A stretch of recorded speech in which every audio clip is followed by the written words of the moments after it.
আজ সকাল 8:20 নাগাদ নিজ বাসভবনে শেষ নিঃশ্বাস ত্যাগ করেন রাজ্যের প্রাক্তন মুখ্যমন্ত্রী বুদ্ধদেব ভট্টাচার্য।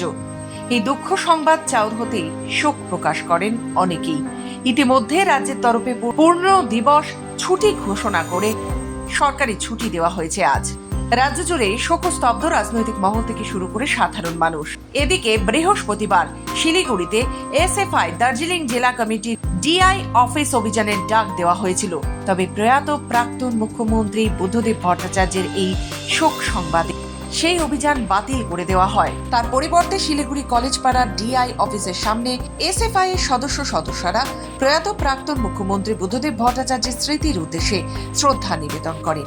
এদিন এসএফআই এর ডিআই অফিস অভিযান বাতিল হলেও খুব শীঘ্রই আবার আন্দোলন করে অভিযান করা হবে বলে জানিয়ে দেওয়া হয় এসএফআই এর তরফে।